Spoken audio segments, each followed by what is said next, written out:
You're listening to INTERZONE Pod. My name is Gareth Jelley. I'm the editor of INTERZONE. Find out more about the magazine and subscribe at interzone.press.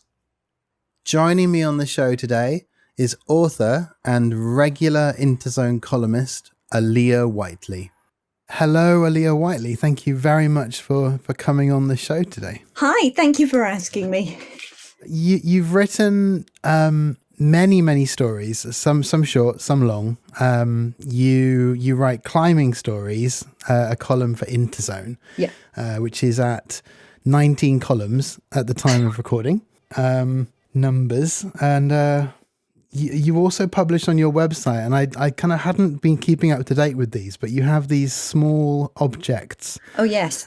Sort of fictions, which I was looking at and enjoying a lot. So I hope people will find those. Thanks. Yeah, that was last year's project, so I've finished that now. But I wrote one piece of flash fiction a week based on a small object I found during that week for the whole of last year. Yeah, I really enjoyed that. That's a great idea for like a weekly sort of writing project. Yeah, that's how it started, really. So I knew I was going to be writing longer things mainly next year, but I wanted something to kind of keep my hand in with sort of smaller, shorter fiction, and that's what I came up with. But it was determined at the end, if you look at it, to try and make itself into something more cohesive in a really strange way. So it has done that all on its own anyway, and I thought I better stop at the end of the year, or else it's going to turn into this lifelong project to try and make sense of what's happened so far. So I've stopped, but I did enjoy it at the time. But you haven't felt tempted to restart it. It is like it was a 1 year finite thing. I've gone cold turkey on it, but I did go through a phase of finding small objects still and thinking, I should. No, I'm not doing it. That's great. That's fascinating. Starting off for sort of people who maybe don't know you or your work so well, when did you sort of start thinking about stories, not just as things that you were reading and enjoying, but also as things that you could write yourself? I think I was at university.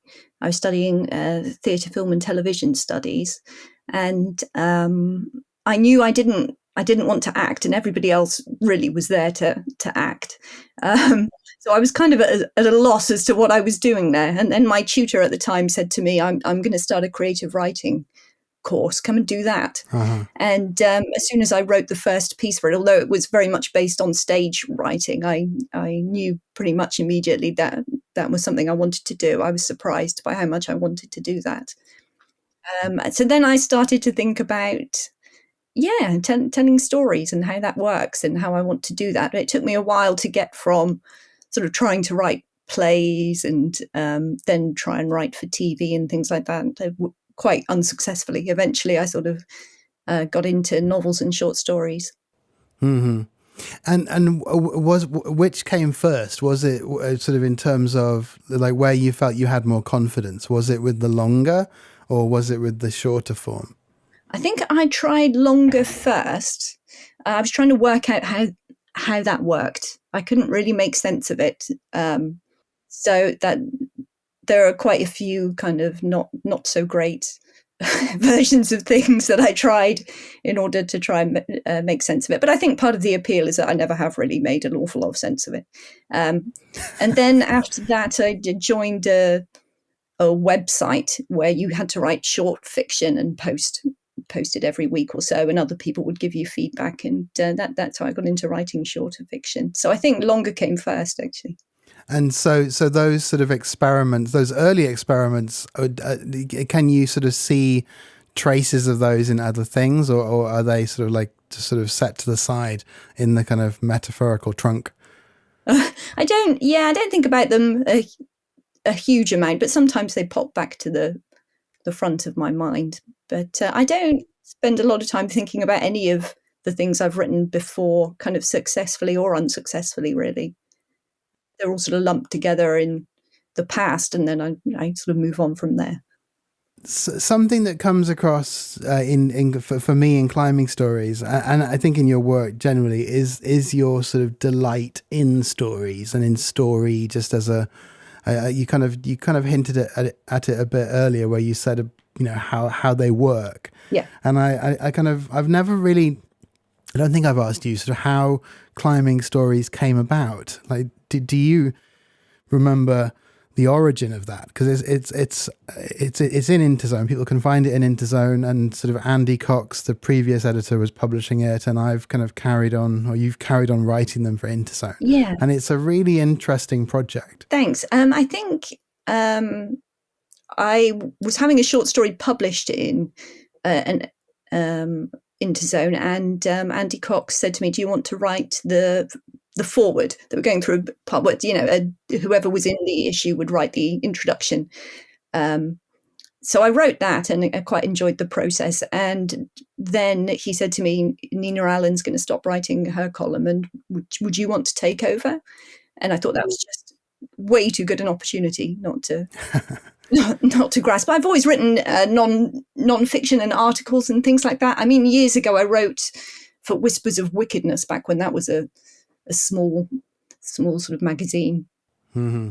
And then I wrote non-fiction for Den of Geek, mainly, film and TV stuff. So I thought it would be really fun to take that over and bring some of that interest in film and TV and stories and how they work, and sort of mash it all together in a weird way. And also, it's great for me because there's a huge amount of freedom with it, which I'm very thankful for, to kind of not worry too much about whether I'm in non-fiction or fiction territory at times, or where it crosses boundaries. So some of them are more fictional than others.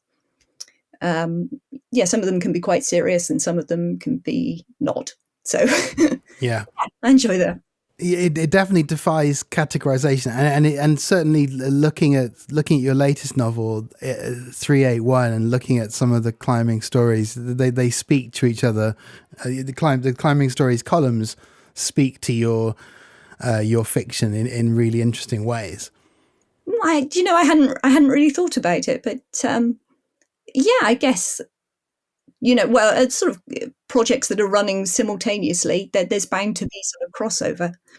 Yeah, well, hopefully people will go back and delve into them some more. I think it's a as you say, you have it's the freedom to kind of cross genres, and sort of it doesn't really fit necessarily like a column, a strict non-fiction column, or a fiction piece, as you say. So yeah, definitely. Before we start talking about your new book, 381, I feel like I should say to listeners that it would be better, I feel it would be better to read the book before listening on, because I feel like, for me, a lot of the joy of this book is the joy of discovering kind of exactly what it is and what is going on, and encountering certain sort of things for the first time. So by talking about it, we're sort of stripping away maybe a layer of that pleasure. So at the risk of kind of losing some listeners, I would say kind of hit pause, make a note. If you haven't read it already, come back. And I tried to kind of sort of summarize or write an overview of 381. And the more I wrote, the more I started adding things, and I got myself into a tangle. I got sort of like thinking, how do you sort of like pitch this, or how do you sort of sell this? So yeah. I'm not going to try. Okay. And I'm going to ask you how now it's finished, now it's out in the world. How would you describe 381 to people who just have no idea about it? Well, I think this is the first time I've tried to do that actually as well.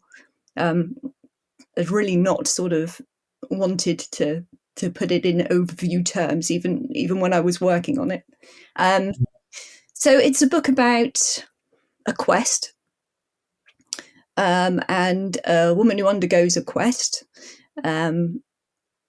which is a very slippery thing. But the main idea is to walk this road that leads from her village through different locations. It's called the Horned Road. She walks along it. At the same time, the introduction and the footnotes of the book and the conclusion come from another young woman who's thinking of becoming a librarian maybe in that time, like a curator sort of a figure at a time when that's very important. She's kind of living for 4 centuries, something like that, in the future. That's right. In a society that's very much about putting things in boxes and experiences in boxes and curating them and tagging them. And she's trying to make sense of a journey that really doesn't want to be made sense of. Yeah. Yeah. I think that does it very nicely. Now, and now you use the word slippery, and it's slippery in lots of ways because almost everything you say about it, there's sort of like almost like a proviso. So the woman Rowena, who's the kind of curator, yes, starts the book young, and then as we discover through her sort of annotations. Because she's annotating the narrative, the quest narrative as she reads it. And then we discover that there is this sort of ingenious sort of time, I guess like sort of this time jump almost, or a gap where she's sort of left the book or left the story and then come back to it. And when she comes back to it, she's very different. Yes, she's aged. Yeah. She's I think it's 50, 56, 53. It's a few years later. And these numbers, and this is where that kind of joy of exploring the book comes from in a way, is that there are all these sort of resonances between the story of the person who's reading the quest story and the actual narrator of the quest story. And the quest narrative itself doesn't really end when the quest ends. The quest sort of is almost, and the end of the quest is another beginning in a way. Yeah, I didn't want it to be completely flush, if you know what I mean, like flush sides of it fitting this idea of a quest perfectly. So yeah, the quest ends, and but you know there are always other quests.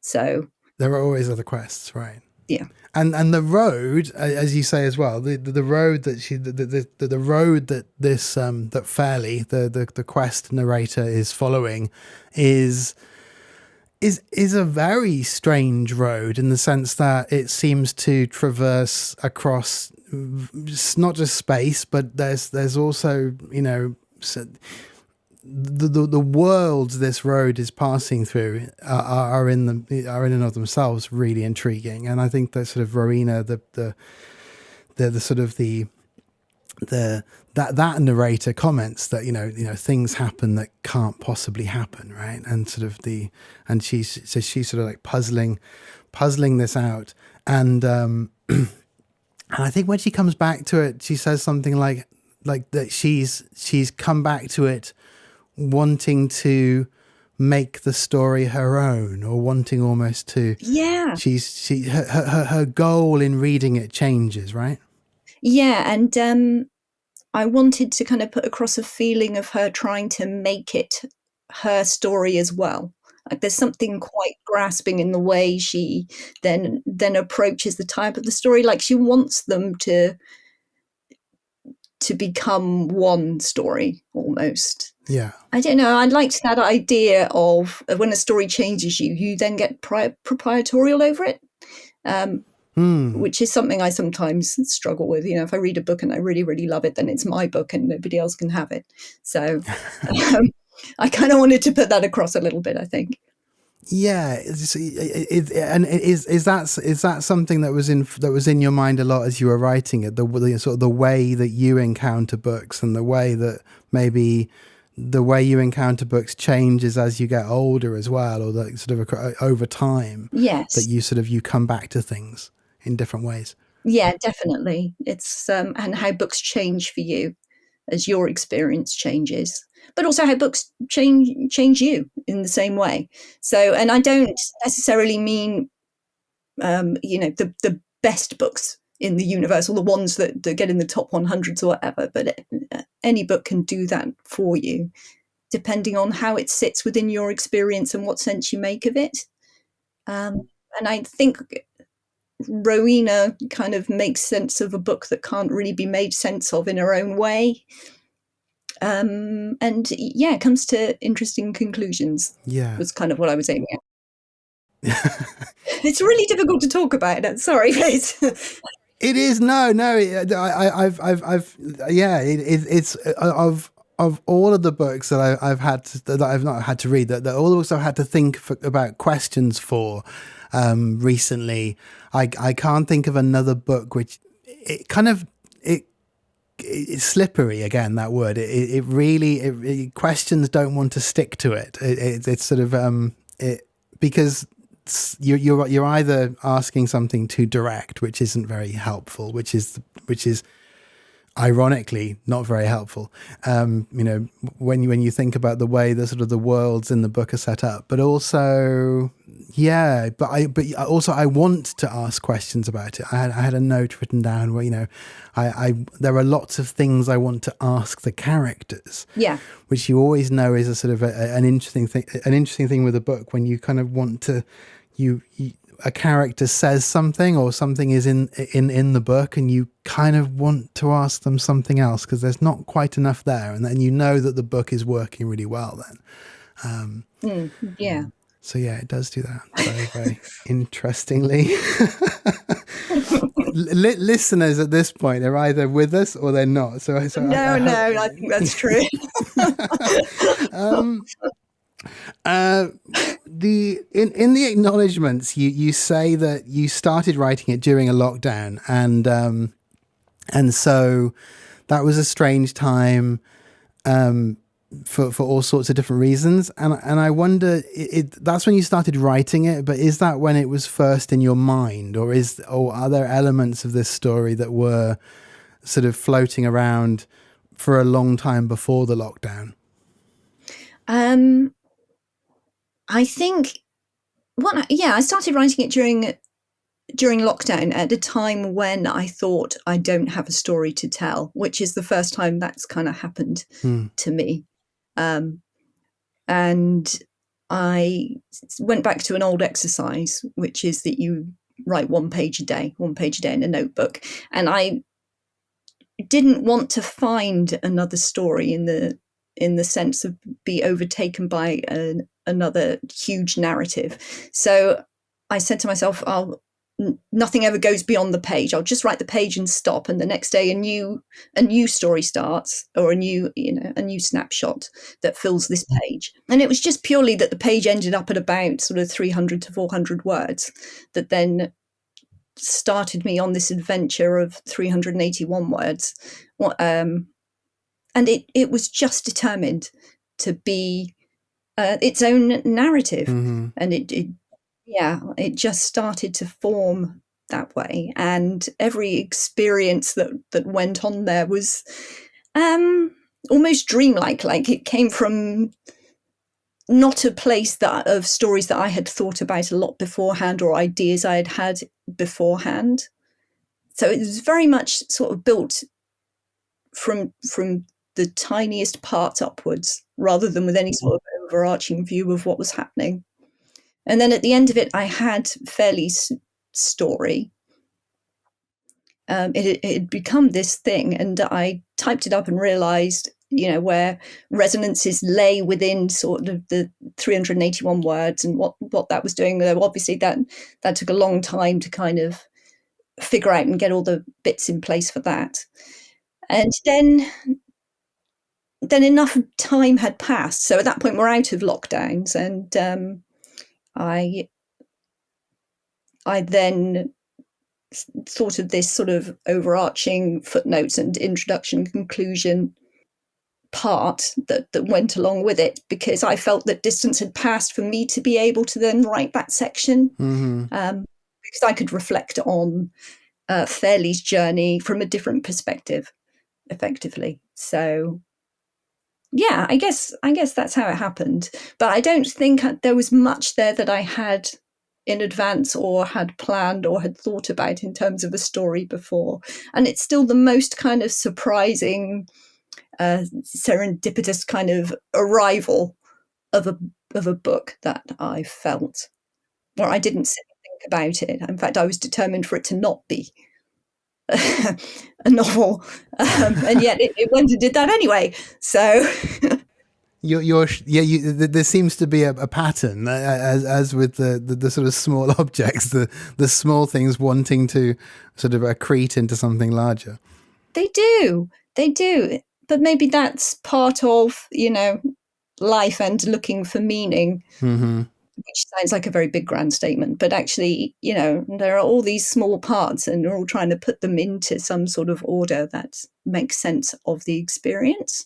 Yeah. Whereas the small parts themselves are the thing that makes the experience. Yeah, it's tricky.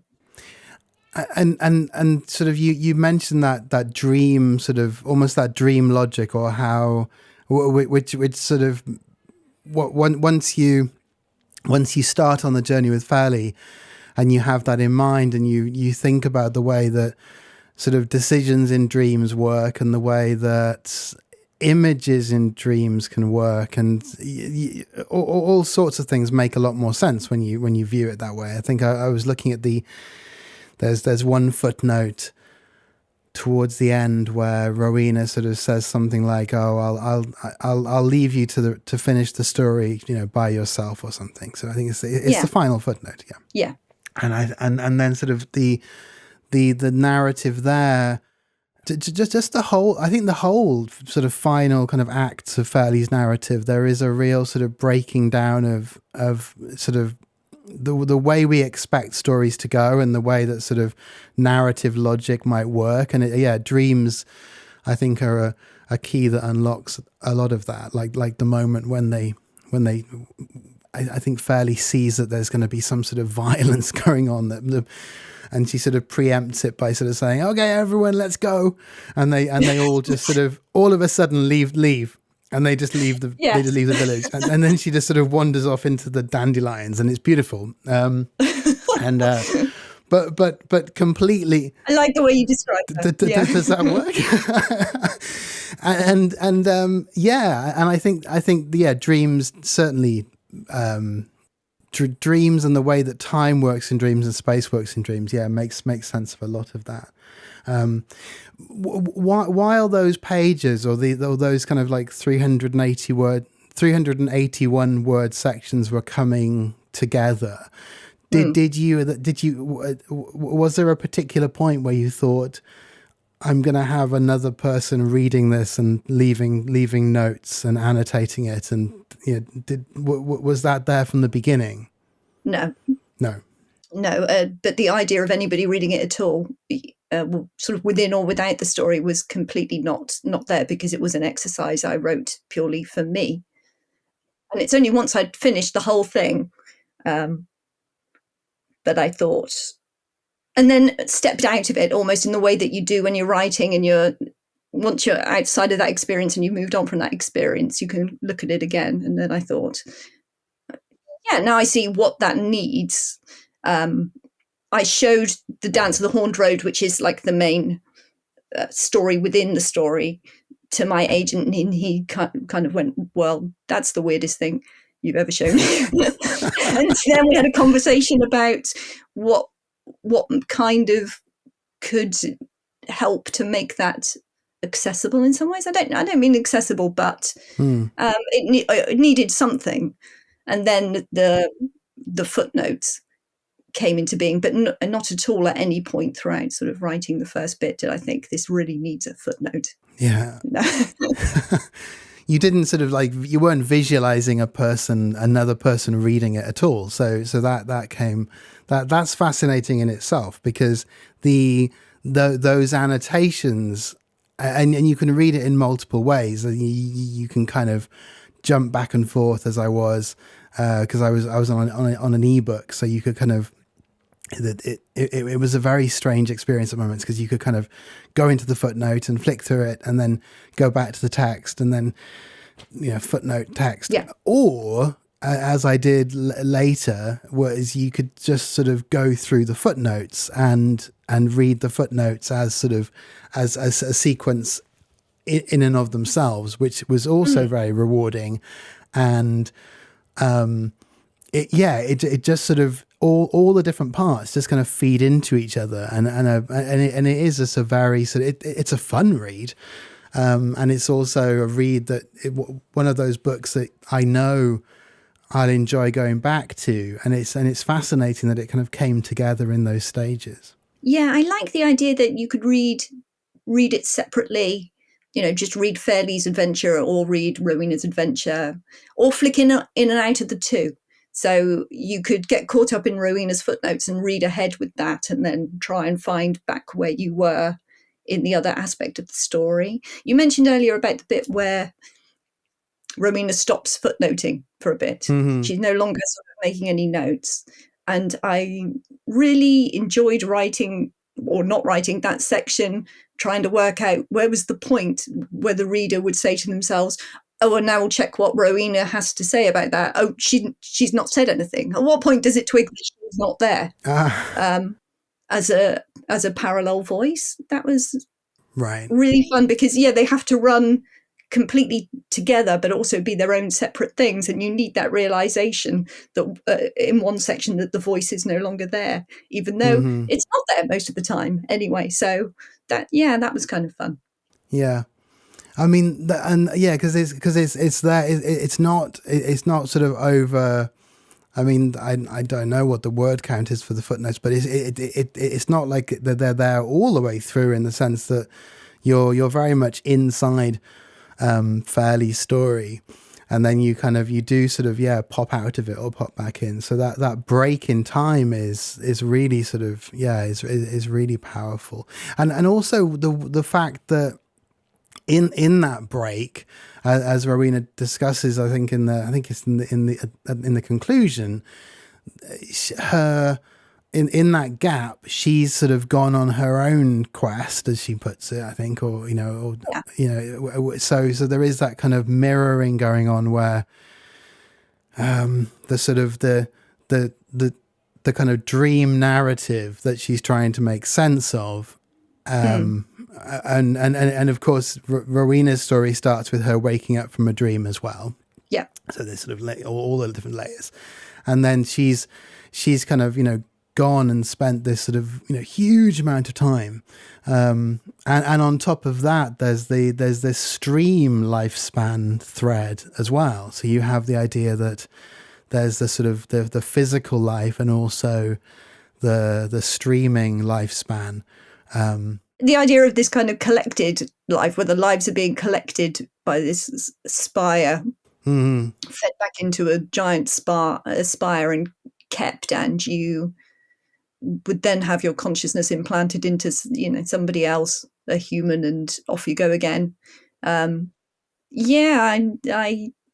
liked that as a reflection on stories and at what point you consider your own personal story to be done, much as in the same way that Fairley's quest is done and not done.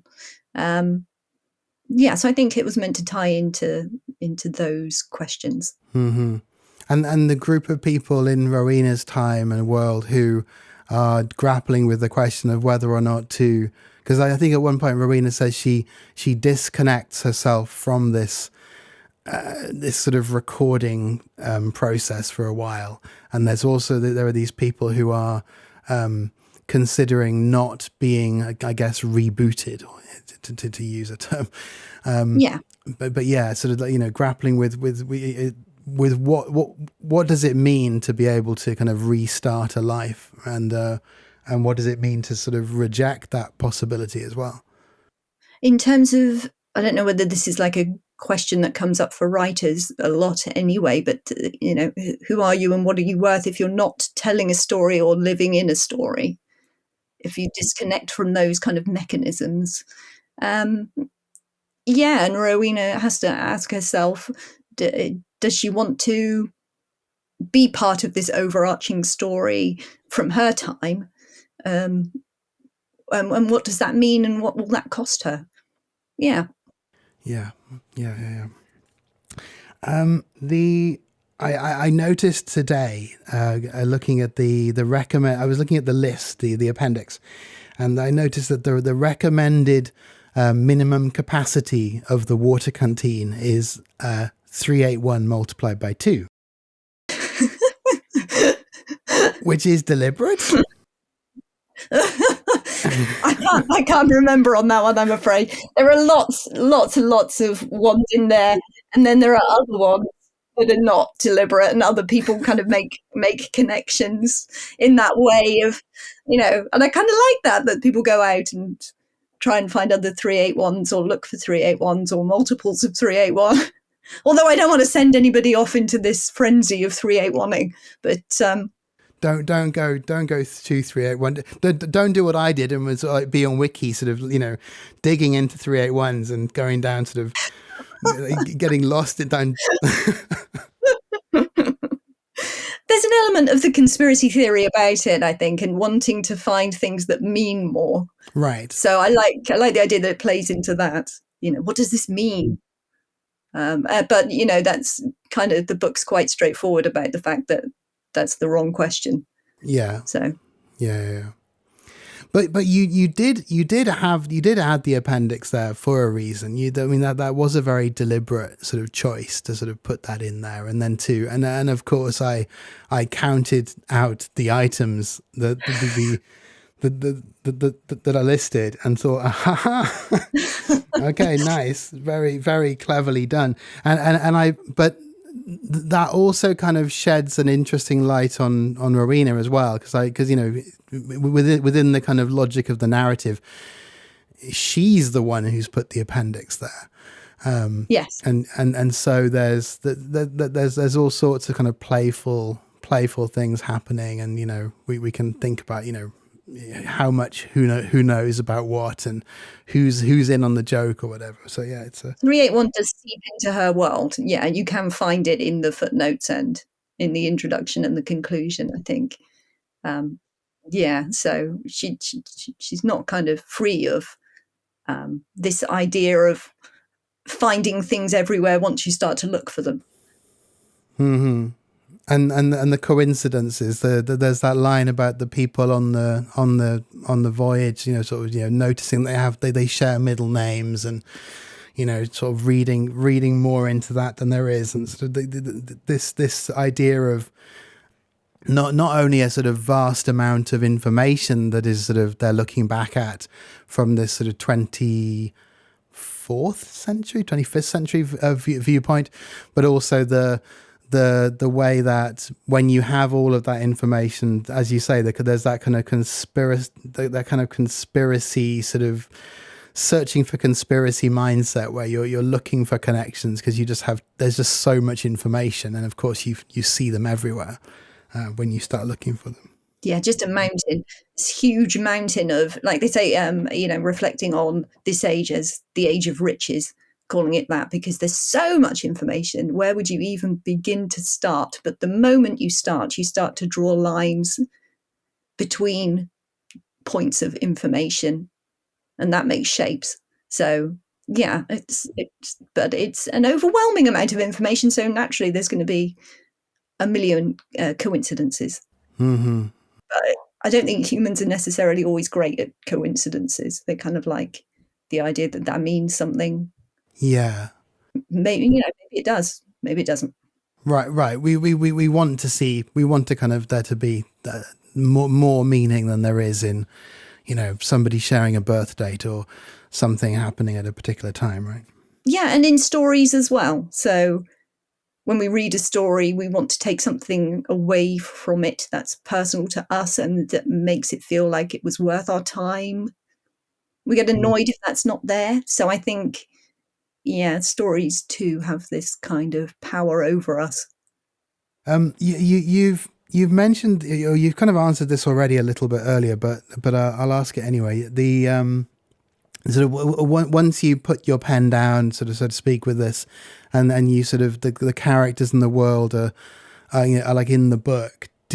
Have you said goodbye in a way to the characters, or do you find yourself returning to them and thinking about them and seeing them in new ways yourself as a reader of what you've written? No, I feel pretty done with them. I feel quite done with that. That's quite usual for me. I don't often get an urge to revisit anything or think about it more. Yeah, and I don't want to reread or revisit particularly. I think, I like to move on and find new stories. Find the next one. So you don't look back at, say, earlier novels or read back through older stories. They are sort of there. They're in the world. They're there, but they're not something you want to go back to. Yeah, no, I don't really want to revisit. I have ones that I'm more fond of than others, but I think mainly that's if I have sort of had the urge to pick one up and read a page. Sometimes I've thought, oh, that was quite good, and sometimes I think, oh, that's just awful. So depending on which experience I get, that's probably what informs whether I still like them or not. But some I have a real affection for, like The Arrival of Missives. I really like. Whether that's to do with the writing process and looking back on it. Yeah, I mean, 381 was a bit fraught for me in terms of, where it came from. But I felt a lot of achievement at having finished it. So that's part of, that's sort of in the flavour of it for me. But I don't think there could ever be sort of objectivity to look at it and feel a certain way about it. So I'm done and not done, I guess. Because I'm never totally objective, and that's a really good reason not to go back, because you're always going to be questioning. Yeah, let's not reopen that kind of worms of whatever it was. Let's just move on. It's like sort of, I've written here, like from a technical perspective, I feel like this. You've kind of addressed this a little bit, but I feel like putting it all together, having everything sort of fit. Or maybe not necessarily. Maybe you don't want things to fit too well. You don't want it to be too sort of too contrived or too sort of like.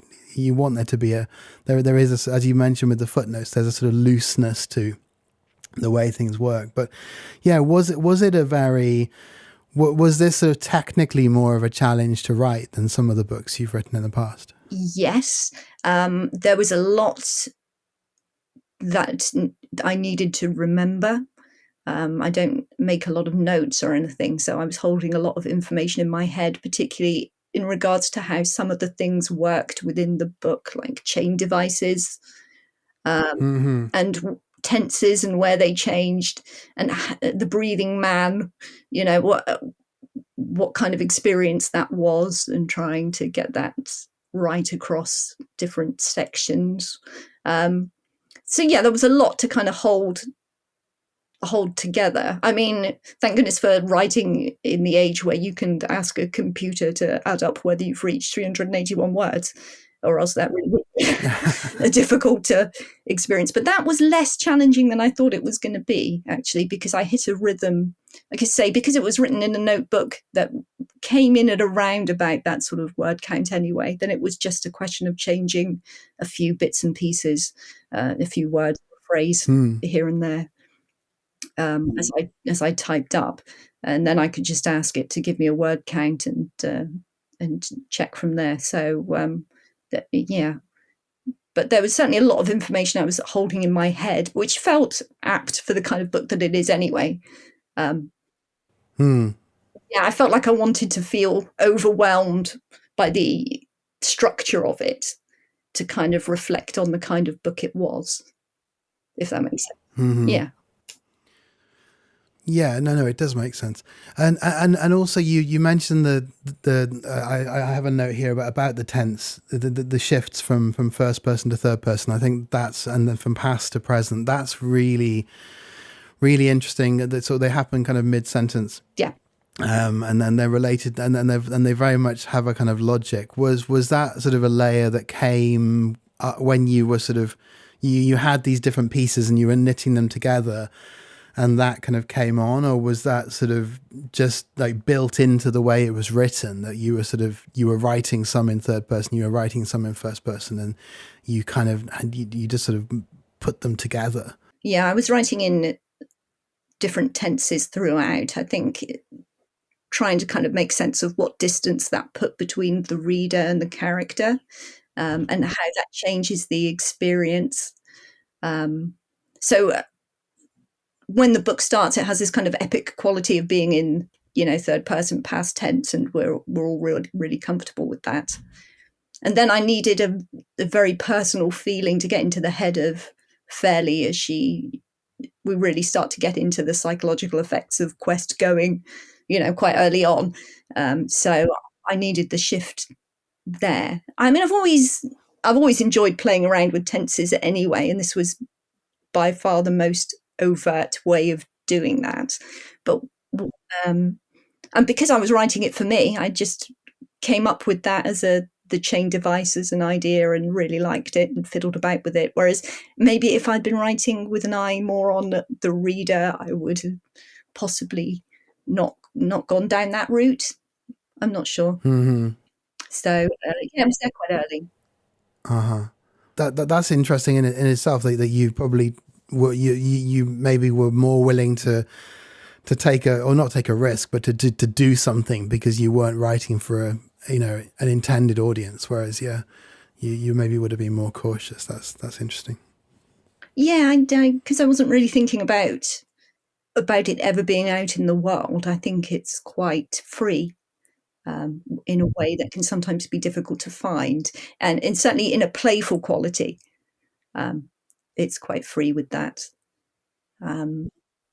Yeah.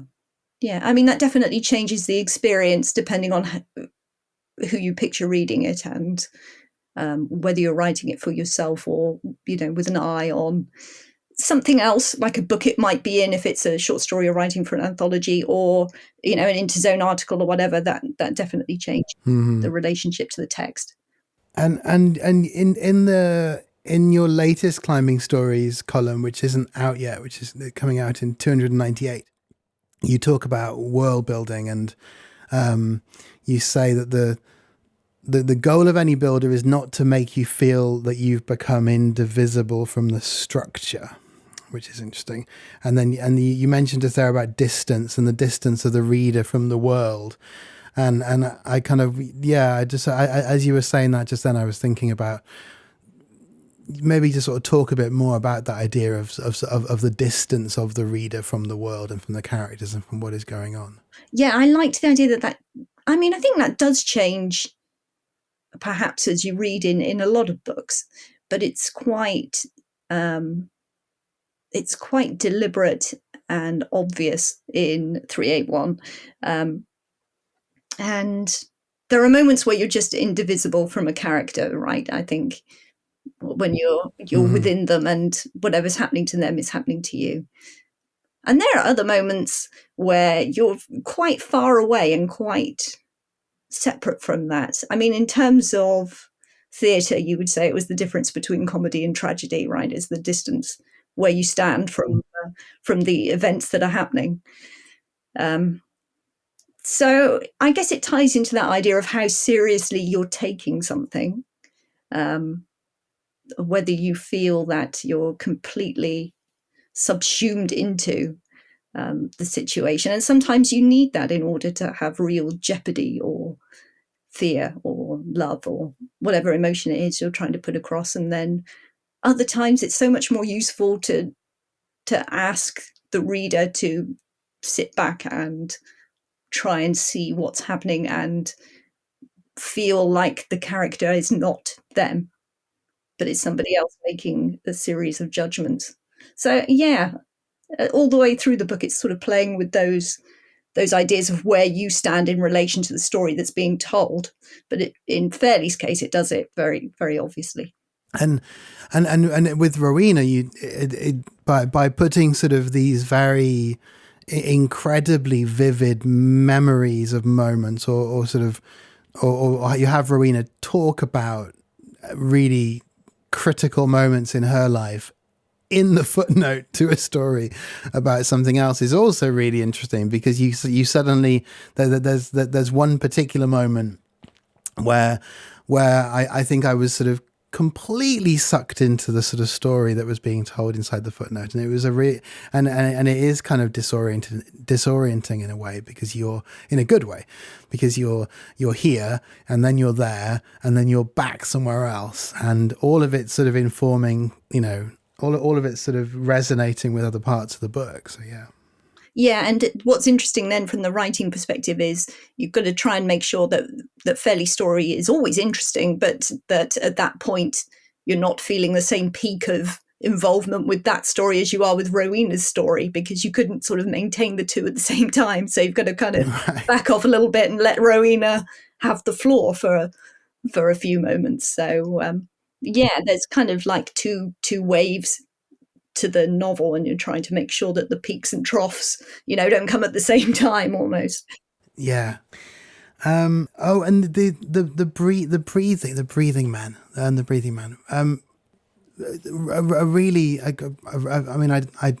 I don't want to ask what's it all about, but I do also want to ask, like, what's it all about? Where did that particular thread come from? Because that really does sort of, for me at least, pull together something. But at the same time, hearing you talk about distance and the way things become clearer and less clear, and that's definitely happens with with this element. Was that did that just emerge out of that writing process you described? Yes. Yeah. That's interesting with the breathing man as well. I mean, he, again, kind of the idea of distance and where you stand in relation to him becomes really important. Of how far away is he? Is he here? Is he in the room? Do I need to panic about him right now? But if he's not there right now, you don't have to panic, right? So, he's not there right at that moment. And I was really interested in Fairley's ability to kind of shelve him quite successfully at points and worry about other stuff until he turned back up again. But that is the way kind of fear can work, I think. So I was, trying to put that across. Yeah. As you say, I don't want to say he means this or he means that, because I don't even really know myself particularly. I think he could have a lot of meanings, and I'd like him to sort of mean different things to different people. Yeah, he obviously means something to Rowena at the end of the book. She's quite certain of what he means, and she talks about him in more certain terms.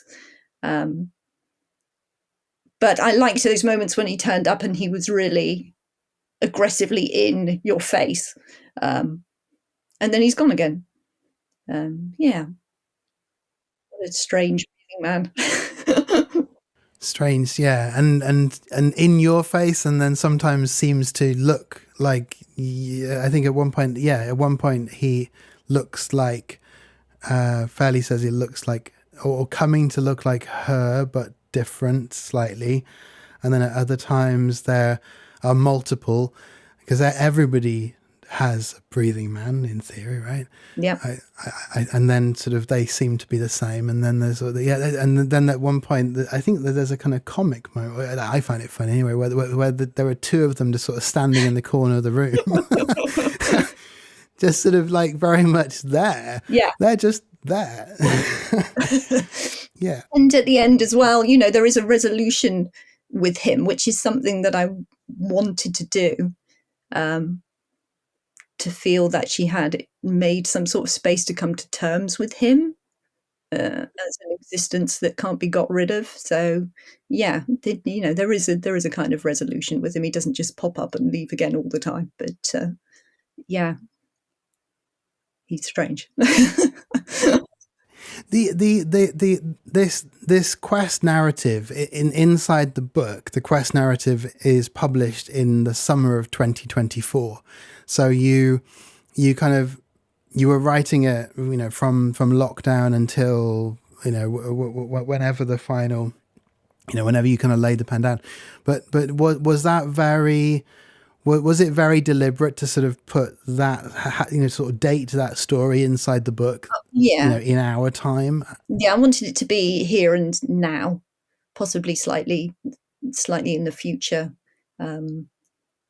I don't think 2024 was the date I had when I was writing it. I think it was 2023. Oh. So I moved 1 year forward at some point, possibly once, publishing schedules got sorted out, or it's just sort of sitting, kind of very close by.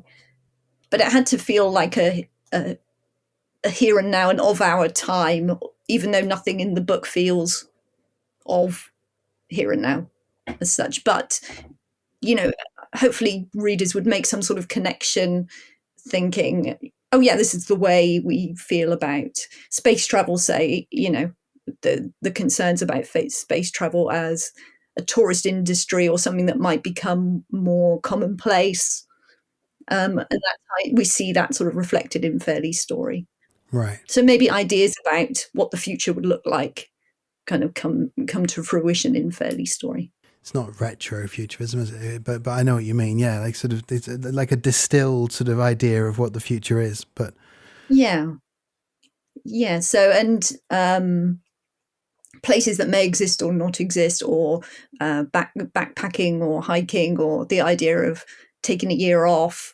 A lot of things that we recognise now, they're not presented in exactly those terms in Fairley's story, but we would kind of recognise it as being that sort of experience. When you were looking at it sort of in its the final stages, when you were sort of putting it together, ready for the world, were you seeing things in it that you hadn't seen before? Did sort of certain things come into focus for you once you had those footnotes and you had that introduction and conclusion? Was there a sort of a feeling that everything was just sharpening up in your mind? I felt like it was coming together, and I was happy with how it looked, but I think I was mainly concerned with kind of the technical aspects. And for instance, we had conversations about where the footnotes should go on the page, whether they should go down the left-hand side of the margin or the right-hand side, and what kind of font we should use and what that should look like. So it was quite the technical process of trying to get it to look like a book kind of overshadowed a lot of me sort of revisiting it.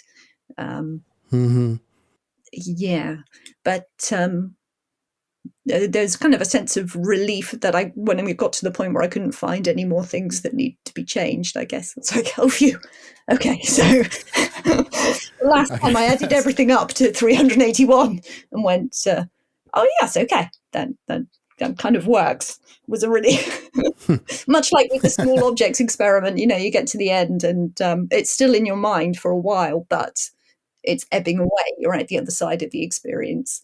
There's a relief that comes with that. I haven't seen a paper copy yet, so I'm intrigued. Where are the footnotes? Because in the ebook they're kind of at least on my e-reader they can come up mid text, but they're actually placed sort of at the end of the quest narrative. Oh, that's interesting. I don't think I've looked at it on a Kindle. I shall have to do that. I think after all of that, we actually just went for the most traditional method, which is they sit at the bottom of the page. Actually, let me just check. Yeah, I'm pretty certain we just went for, there they are at the bottom of the page. There's like a small line and then they're in a different font. Okay. So I'm looking forward to I'm going to have to find a paper copy.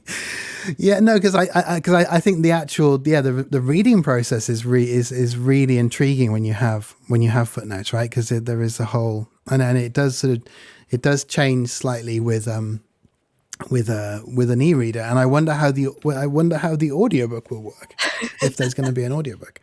I don't know, actually. Do you have two narrators? Yeah, I don't know how you would do that. I haven't sort of had any conversations about that, whether that's even to be attempted. But I looked up a few other books that have footnotes. I looked up to see if there were audiobook versions of them, and there are. So I'm probably going to listen to one of those at some point and see how that works. Interesting. Yeah. No, I mean, I'm intrigued myself. I'll have to look around for audiobooks of books with footnotes. How does that work? Yeah. You said earlier that kind of once you've finished the story, once you finish the book, it kind of sort of moves into the almost like the back of your mind, I guess, and the body of everything there. Do do you see connections between things? So we talked about coincidences or the way that people make connections, but do you see connections between, say, 381 and other things you've written, sort of thematically or stylistically? Yes, I think there are things that I'm obviously interested in, although I don't consciously set out to explore them most of the time. But stories within stories, the purpose of stories, the purpose of information and how that gives people power. These things come up a lot for me, and I can see them in different things that I've written in different forms, maybe. But there's always some new inspiration that sets me off on a different course, and at the end, I don't really think about it during. At the end, then I think, oh look, there's that obsession again. Here it is. In the process of writing it, all of a sudden, a story within a story will pop up, and I'll think, oh, that's me doing that again. There I go. So yeah, there are certainly things that I'm interested in that keep coming back. But hopefully, I hope we're all on journeys, and that part of my journey is having something fresh to say about it every time, maybe, or learning something about it from the process. Yeah, that's a nice thought. I hope that's true. Well, this is definitely, and there's a lot of invention and there's a lot of fun to be had with this one for sure. You're I think you, I don't know. Oh, it was in the column. You mentioned that you're working on a second world fantasy. Is there anything you can say about that, or is it too early to talk about? I finished first couple of drafts of that. Yeah, there's still a lot to be done to see if that sort of works out. But I've enjoyed a process that has been very much more straightforward than 381 was, in terms of sticking with a really straightforward tense and set of rules within a world and working with that, and the characterization and how that works. I really wanted to get back to just telling one story, and trying to do that as well as I could, rather than interweaving a lot of different things. But obviously, as I say, the same old things do crop up. Yeah, so I'm going to give that another pass and see how that works out. But that's been fun to write. And you mentioned 8K IMAX, sort of the equivalent in terms of the world building, and I think that's a lovely. In the past when we've spoken, I think we discuss color in the way you use color in the short story collection From the Neck Up, which I recommend very highly. Anytime I'm asked to plug short story collections, I plug that one. But yeah, that kind of filmic element as well. And I suppose in 381 there are these, thinking again about distance and the way things are perceived in dreams. It does sort of defy kind of a sort of filmic logic at moments, and then at other moments it doesn't. Like I mentioned earlier, that scene of going off into the sort of dandelions and climbing up through the heather and sort of escaping. There are these sort of very sort of filmic moments for me, at least, and so the 8K IMAX thing is a lovely way of putting it in terms of world building. But yeah, is that a pleasure all of its own, sort of like building up the kind of details of a very sort of fleshed out second world? Yes, I found that to be to try and make it as vivid as possible, to try and really submerge into it. That is a lot of fun. I think, as I said in the column, you then come to the realization that there must be room for the reader to not be utterly sucked into that world. So it's about trying to establish how completely overwhelmingly detailed you want to be. And in the book edited by Dan Cox and Writing the Future, I wrote about research, which is something I've kind of studied academically in the past, how writers research things. And there is a real danger in becoming overwhelmed with the ideas of research, or, being as totally detailed as you could possibly be, which becomes unhelpful in itself. And it just kind of overwhelms a story. The story, I don't think stories work on intense levels of detail. I think a good piece of advice I was given early on when I was writing was don't have 16 details, have 2, and just do them really well. Don't don't try and overwhelm somebody with, look how completely I understand this place I have created. Give them enough information to make their own judgments about what kind of a world it is. So trying to balance those sort of elements has been going on. But at the same time, I did want to write something that felt solid in a way that possibly things in 381 don't. I like the idea of the emphasis on like building as well. The sort of the sense of, you mentioned that in the column, the world being built and sort of having something which feels coherent, while, as you say, not overwhelmingly so. I think a lot of world building has more to do with finding the confidence to feel that you're ready to write it than maybe bringing the best experience possible to the page or to the reader. So it's interesting to try and strike the balance correctly. To wrap up, I wondered, is there anything you've been reading recently that you'd like to recommend? I saw you'd blurbed Lamb by Matt Hill. Another. Yeah, loved Lamb. I recommended that in a piece about science fiction family strife, I think, recently, along with Doris Lessing, Octavia Butler, and really enjoyed kind of the elements of the way he brought family life kind of altered and mutated to a more industrial landscape. A great writer. Actually, I've just finished, I'm on a real Damon Galgut spree, and I've just finished, is it In a Strange Land? In a Strange Land, that's just so good. That rings a bell. Yeah, so okay. Hugely recommending that right now.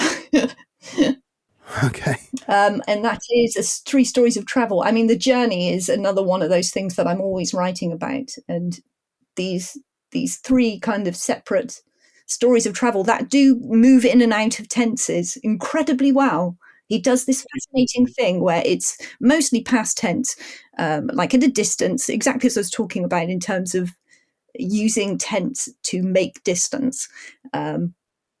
So you're quite distant from what's happening in a way, or you're looking at it. But in moments where he's obviously remembering it and feeling it strongly, it slips into this first person present. And that sounds as if it wouldn't work, but it works so well. And that's just a wonderful read. So I'd really recommend that. Yeah, particularly if you're interested in the tense thing and playing around with it. Yeah, that sounds and also the travelogue thing, and then the fact that they're woven together. All of that sounds really interesting. And of course, Fairley's narrative is sort of hashtagged or tagged as a travelogue autobiography, right? So it's sort of viewing it from that future perspective. Yeah, how is it perceived? Yes, yeah, and in terms of beginning and end points, and where we decide that is, and how geographical distance relates to emotional distance, and how we feel about the experiences we've had. I noticed a trend a while back in things I was writing to have my characters just kind of walk off at the end, sort of like, right, I'm just walking off now. Which, walking off into the sunset, is really cinematic. And it solves a lot of problems. So I'm trying not to have everybody just wander off kind of happily into the sunset. I can't remember with 381 whether Fairley has to stay put or not. I'll have to check. There's a tantalizing line. I feel like there's a line about how it only takes a single step to change a dance. Oh, that's right. I'm paraphrasing badly, but yeah. But there's this sort of idea of, I think Rowena as well. Doesn't she talk about the idea of like dancing down the road? I feel like that's something that she maybe not into the sunset, but yeah, she does shack up with a dance instructor at one point. There's a lot of dancing, but that's wonderful. So 381 is available wherever books are sold, and it's from Solaris. So do check that out. Thank you very much for coming on and talking to me, and hopefully we can talk again next time you've got your when the next book comes out. Oh, well, I can actually tell you when the next book is out, actually. So oh, really? I've been allowed to do that. So I've got a new collection of short stories coming out, and that's called Drive or Be Driven, and I think that's out in April, and that'll be with MYY Press. So yeah, stories of travel, funnily enough. Driving off into the sunset. Yes, lots of driving. Which publisher is that? MYY Press. Yeah, they run a series called Polestars, which is science fiction story collections, and it's one of those. I can't remember what number I am. I think I might be number 6. Oh, okay, yeah, Polestars. Yeah, definitely. Yeah, Taker Maria Smits has one, and that's it. Cecile Cristofari has one out, I think. Yeah. This month, yeah, it looks like a nice range. Congrats. Yeah, I'm excited, and I think many of the stories there are new. There are a couple that have been in other places, but the lion's share of them are new stories. I got obsessed with this travel thing and wrote a lot of short stories. Well, thanks again. Thank you so much, and have a great rest of the day. Thank you very much. It was lovely to talk to you. You've been listening to INTERZONE Pod with me, Gareth Jelley, and my guest, Aliya Whiteley. You can find Aliya's new novel, 381, wherever books are sold, and you can read her column, Climbing Stories, in INTERZONE, which you can buy at interzone.press and from Scarlet Ferret and Weightless Books, independent ebook booksellers. Thanks for listening. See you next time.